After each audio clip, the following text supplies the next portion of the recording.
Eu estou pregando uma série para a igreja sobre a Igreja de Jesus Cristo. Domingo passado eu falei sobre essa igreja que realmente Jesus edificou. E quando Jesus edificou a igreja, olhando nós para as pessoas que foram os primeiros participantes da Igreja de Jesus, tudo indicava que a igreja não daria certo. Talvez se eu fosse escolher auxiliares para fazer um projeto tão grande como aquele que estava no coração de Jesus, eu não escolhesse a maioria daqueles que Jesus escolheu. Entretanto, Jesus nos ensina o seguinte: há nele poder para transformar a vida de qualquer pessoa. Jesus nos ensina que tudo que nós possamos entender que somos, nada é se Ele não estiver conosco. Ele afirmou isso lá em João, dizendo: sem mim, vocês nada podem fazer. Então, o que nos empolga em servir ao Senhor, em ser a igreja de Jesus Cristo, é a certeza de que nós não estamos sozinhos nessa obra. É a convicção plena de que Ele, que é o Senhor da igreja, como eu preguei domingo passado pela manhã, que criou a igreja, Ele continua conosco. Nessa manhã eu quero tratar com os irmãos sobre a igreja e o poder do Espírito Santo. Lá no livro de Atos, no capítulo 2, antes que os irmãos leiam os versos 37 a 47 comigo, enquanto ainda alguns estão a procurar o livro de Atos, a Bíblia começa esse capítulo, Lucas, o escritor do livro, diz assim: ao cumprir-se o dia de Pentecostes, estavam todos reunidos no mesmo lugar, os versos 1 e 2 de Atos. E de repente veio do céu um som como de um vento impetuoso, encheu toda a casa onde estavam assentados. E apareceram umas línguas como de fogo, distribuídas sobre cada um deles. E pousou sobre cada um. Todos ficaram cheios do Espírito Santo e começaram a falar em outras línguas. Agora vamos para o verso 37. Ao ouviram isto, eles ficaram com o coração compungido e perguntaram a Pedro e aos demais apóstolos: irmãos, que faremos?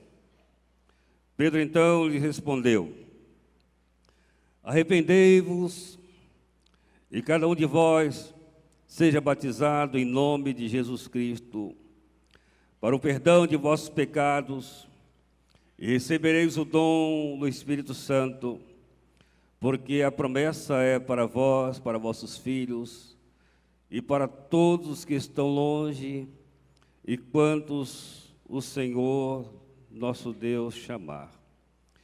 E os aconselhava e exortava com muitas outras palavras, dizendo: salvai-vos dessa geração perversa.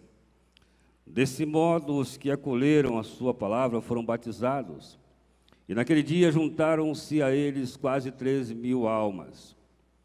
E eles perseveravam no meio dos apóstolos, e na comunhão, e no partir do pão, e na oração. E em cada alma havia temor. E muitos sinais e feitos extraordinários eram realizados pelos apóstolos. Todos os que criam estavam juntos e tinham tudo em comum. Vendiam as suas propriedades e bens e os repartiam com todos, segundo a necessidade de cada um. E perseverando de comum acordo todos os dias no templo, e partindo pão em casa, comiam com alegria e simplicidade de coração, louvando a Deus e contando com o favor de todo o povo. E o Senhor lhes acrescentava a cada dia os que iam sendo salvos. A igreja e o poder do Espírito Santo. Irmãos, a igreja é o único projeto de Deus para a restauração do ser humano, através da proclamação dessa mensagem santa do Evangelho do Senhor Jesus Cristo. Como a igreja pode cumprir a sua missão? Precisamos entender o que está escrito na Bíblia e ver exatamente o que a Bíblia quer nos falar. Porque se nós perdermos o que está escrito aqui, nós vamos criar muitas distorções na ilusão de que somos igreja e de fato não somos. Precisamos entender que Jesus sonhou com a igreja. Lucas, quando termina o seu evangelho, no capítulo 24, verso 49, ele registra a palavra de Jesus dizendo: não se ausentem da cidade, até que do alto vocês sejam revestidos do poder. Quando Lucas escreve o livro de Atos, do capítulo 1, verso 4, ele diz: olha, fiquem em Jerusalém. Isso foi o que eles ouviram Jesus dizer: fiquem em Jerusalém.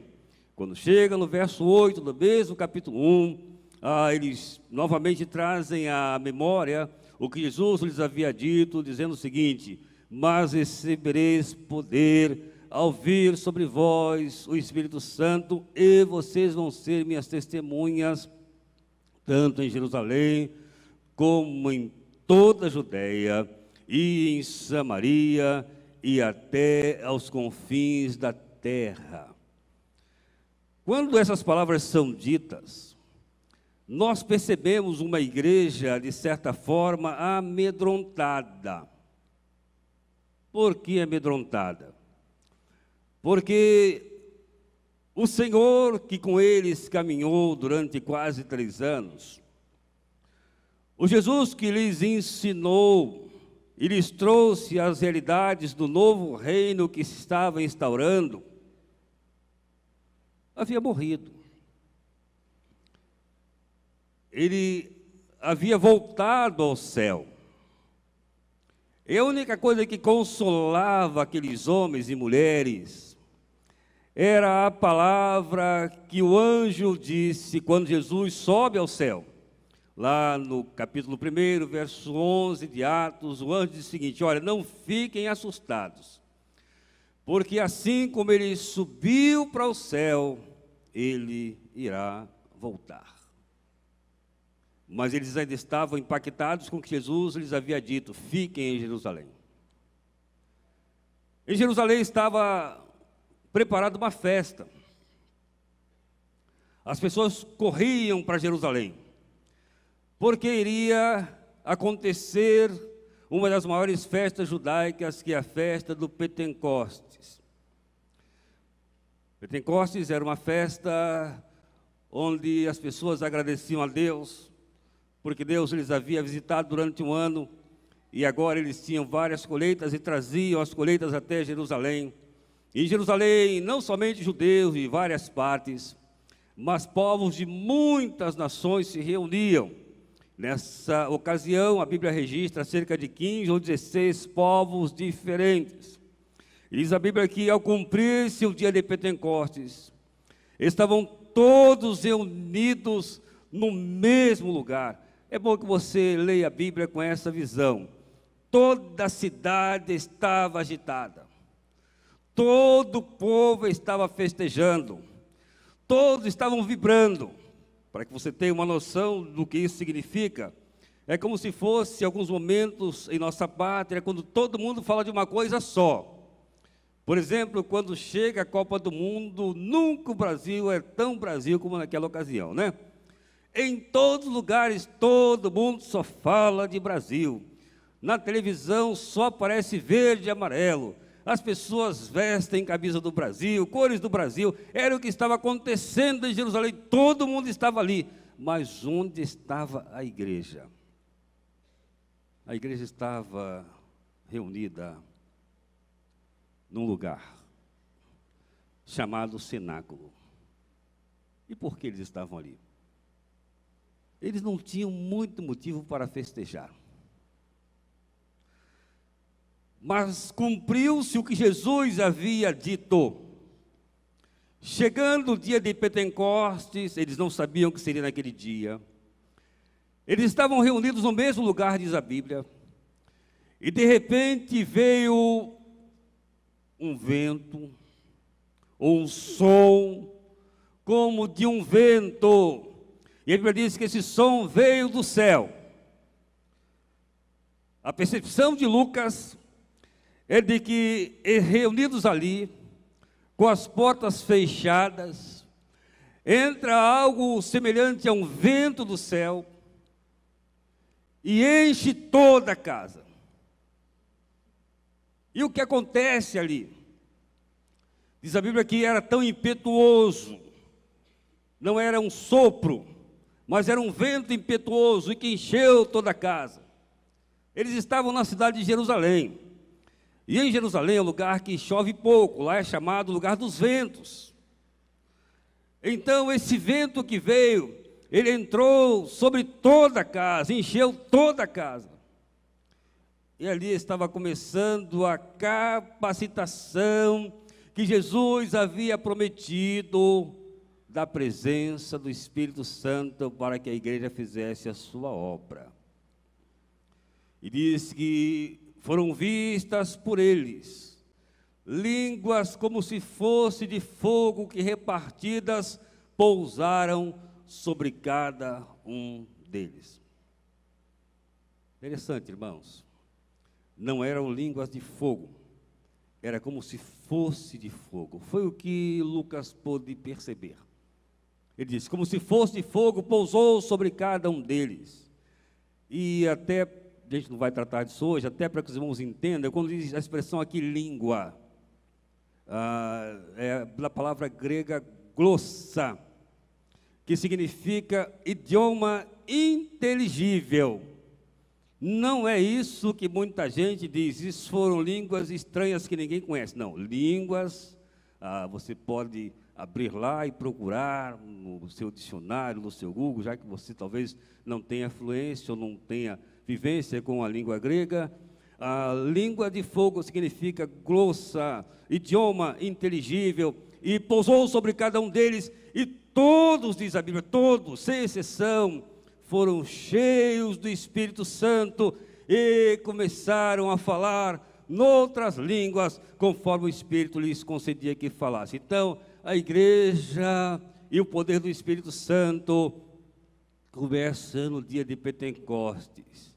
E a primeira manifestação da presença do Espírito na vida da igreja foi que mudou a expressão verbal dos crentes, daqueles que seguiam a Jesus, eles que antes não tinham o que falar, eles que antes escondidos por isso, porque estavam amedrontados, eles que antes todo mundo estava em festa, mas eles não participavam da festa, agora saem dali, daquela sala, daquele cenáculo, e se põem em Jerusalém, diante da multidão, e eles começam a falar em outras línguas, conforme o Espírito lhes concedia que falassem. Então o poder do Espírito Santo se manifesta na vida do cristão, do discípulo, mudando a sua expressão verbal, ou seja, o que está na sua língua é fruto daquilo que aconteceu dentro dele. Jesus está dentro dele. Então o que ele fala é aquilo que o Espírito o move a falar.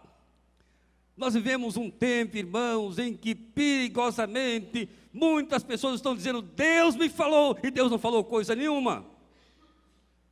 Se você vai, por exemplo, para o Oriente Médio e vê ali onde está, por exemplo, o islamismo, não que todos sejam assim, mas dali surge talvez o povo mais perverso nesse tempo da história, e eles dizem: Deus falou.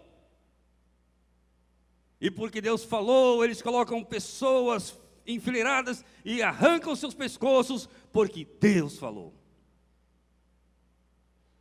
Desceu do céu.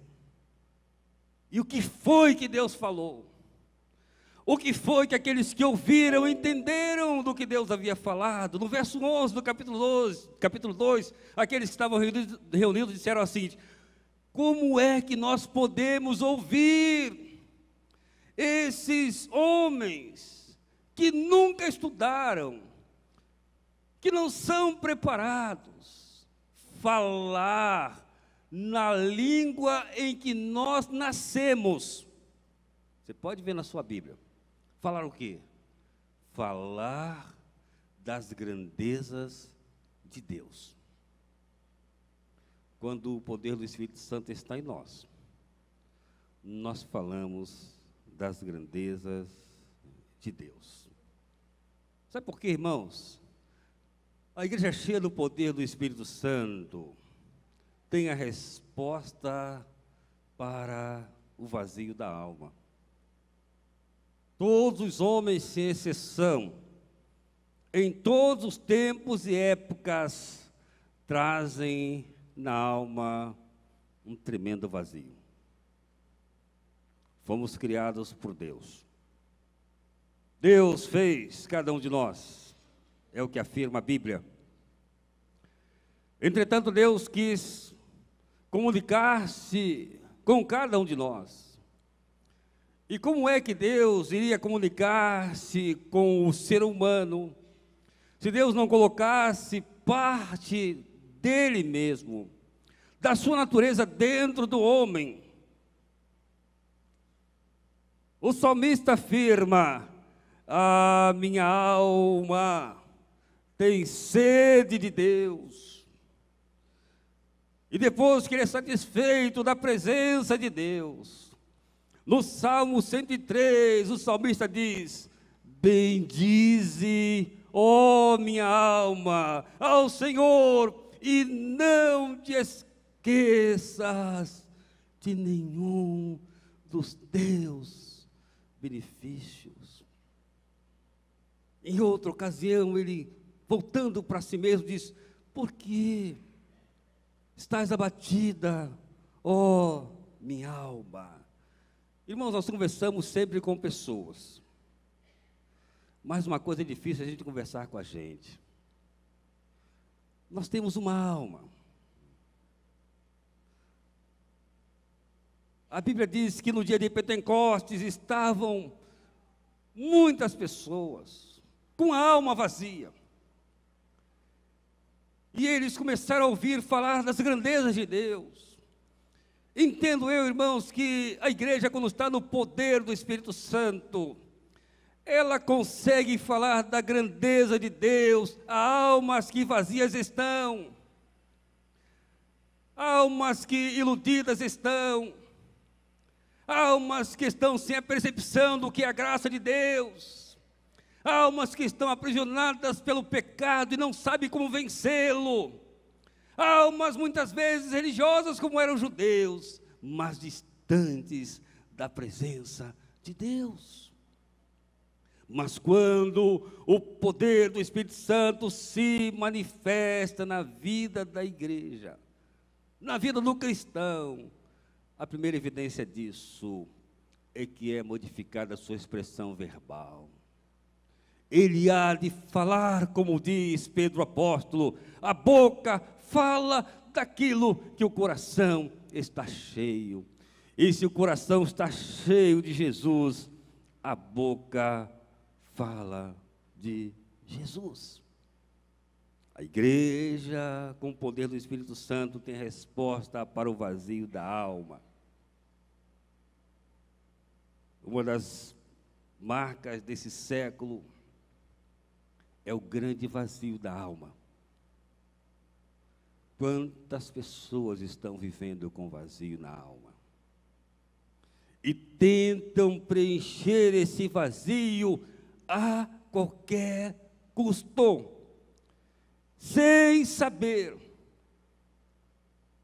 que só Jesus lhes pode preencher o vazio da alma. Sem Jesus, tudo quanto o ser humano buscar para preencher a sua alma, a lhe destruir cada vez mais. Quando o Espírito Santo vem, há um poder na igreja, há um poder nos cristãos de levar a resposta. E a resposta é Jesus de Nazaré. Todas as almas precisam de Deus. Todas as almas precisam de Deus. Mas não nos iludamos, irmãos. Nós não levaremos a resposta para o vazio da alma se não formos através do poder do Espírito Santo. Quando as pessoas olharam o que estava acontecendo, disseram: esses homens estão embriagados. E Pedro disse: não, nós não estamos embriagados. Porque é a hora nona, 9 horas da manhã.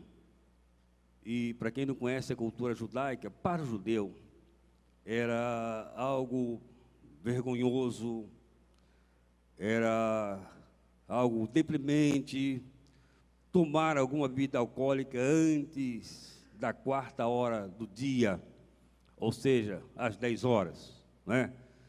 Talvez, se alguns brasileiros vivessem lá em Israel, tivessem muita dificuldade, porque as pessoas só podem beber depois de 10 horas da manhã. Isso era um costume, fazia parte da cultura.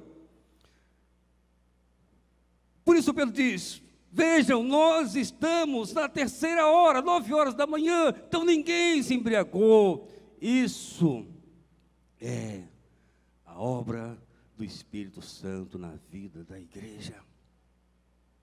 Foi o que foi prometido pelo profeta Joel, dizendo: nos últimos dias vou enviar o meu Espírito sobre toda a carne. E o que significa isso? Até aquela altura, a presença do Espírito Santo era perceptível na vida de pessoas em atos ou momentos esporádicos. A partir do dia de Pentecostes, começa o ministério efetivo do Espírito Santo permanentemente na vida do cristão.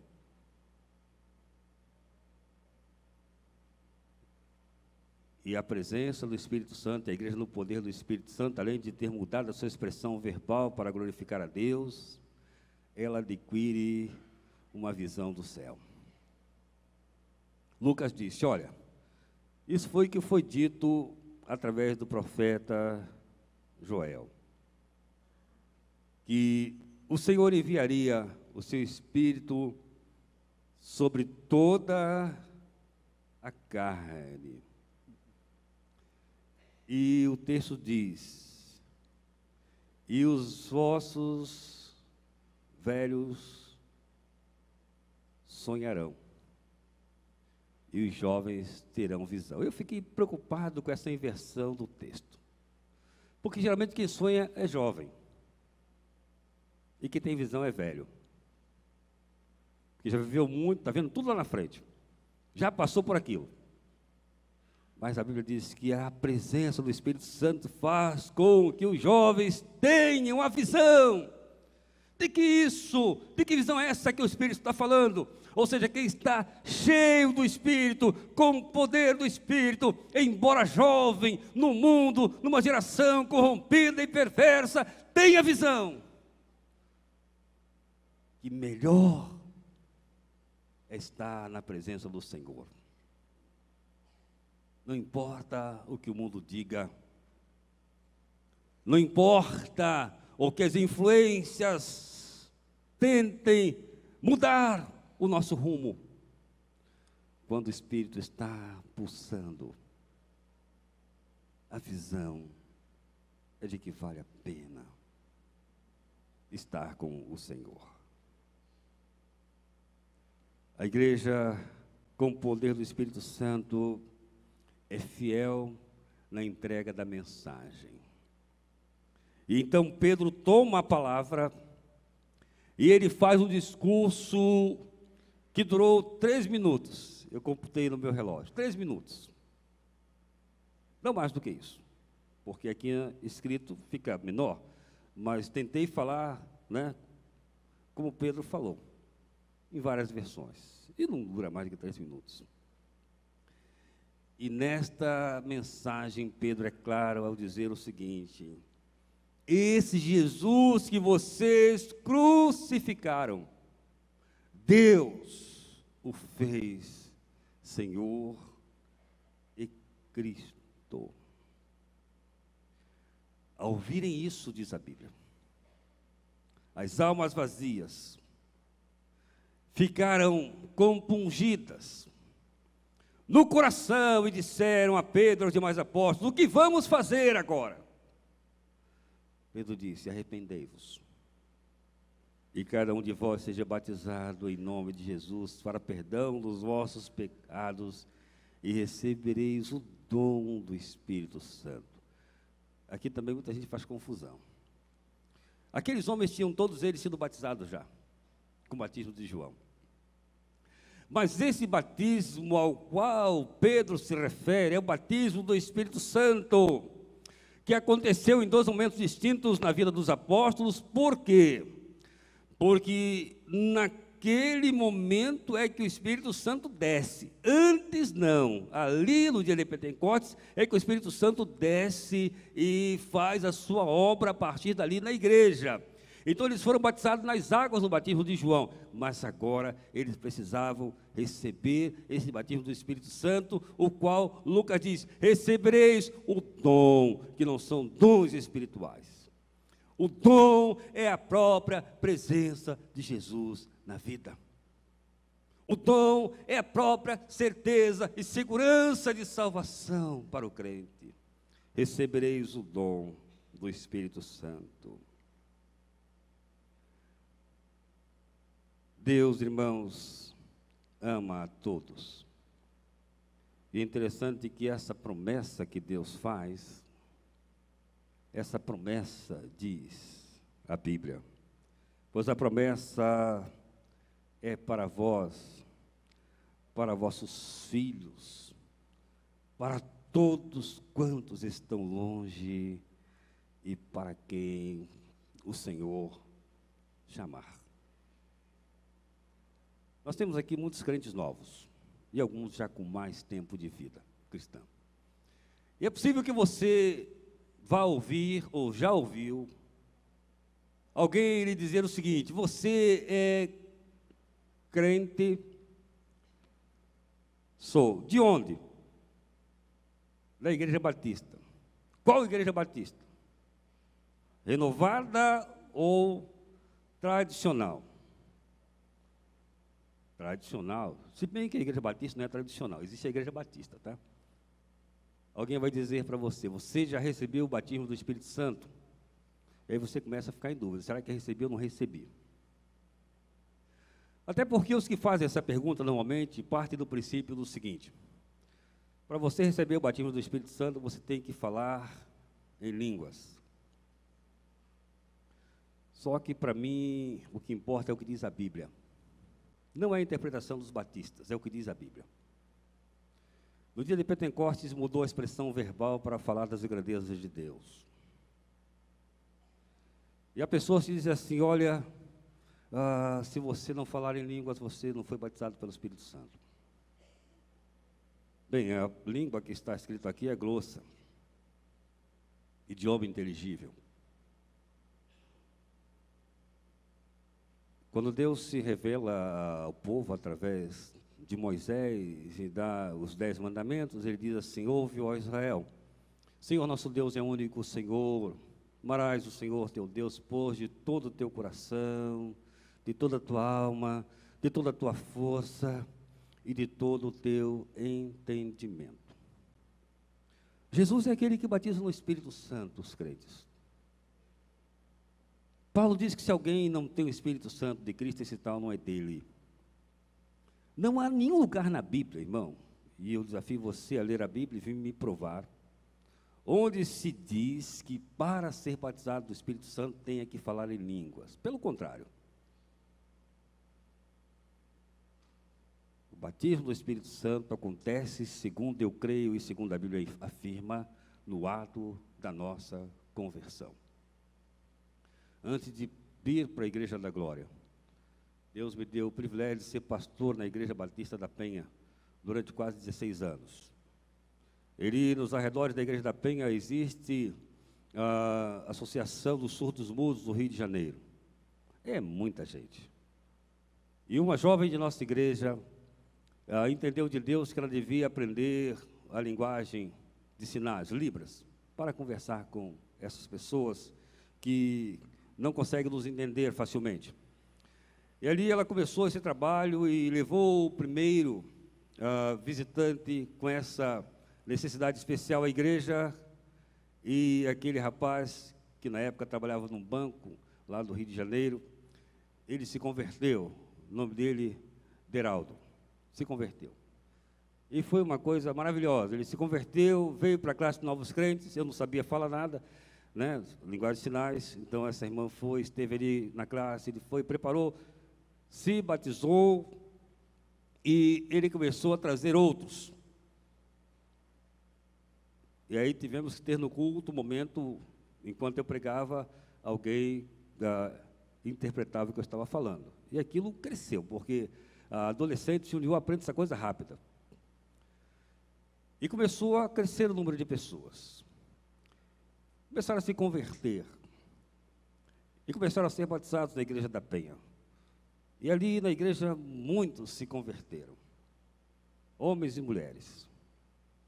E era interessante, meus irmãos, que quando terminava o culto, o lugar onde a conversa era mais animada era entre eles. Eles se reuniam, conversavam, e eles faziam aquilo com muito prazer, porque a alma deles havia sido cheia pela presença do Espírito Santo, Jesus havia entrado na vida deles.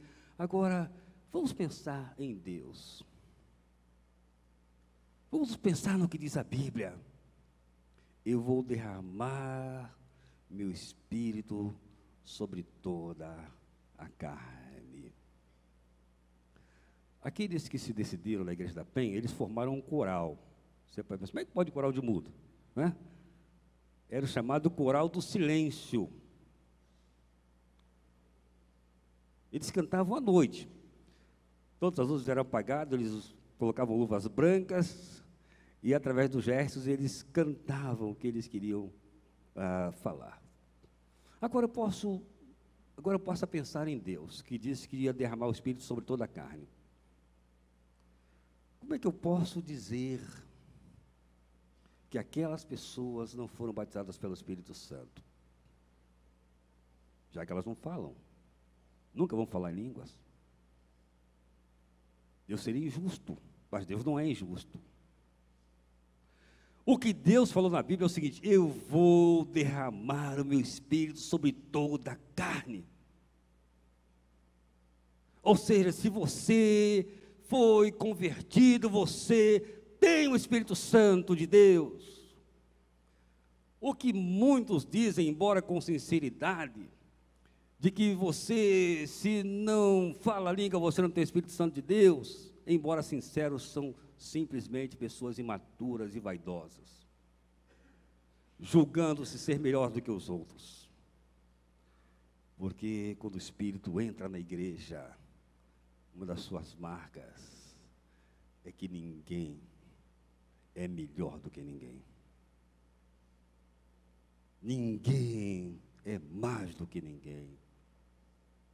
O único grande na igreja é Jesus. E ele disse: vocês entenderam lá em João 13 o que eu estou fazendo quando lavei os pés de vocês? Vocês me chamam Senhor e Mestre, é verdade, porque eu sou.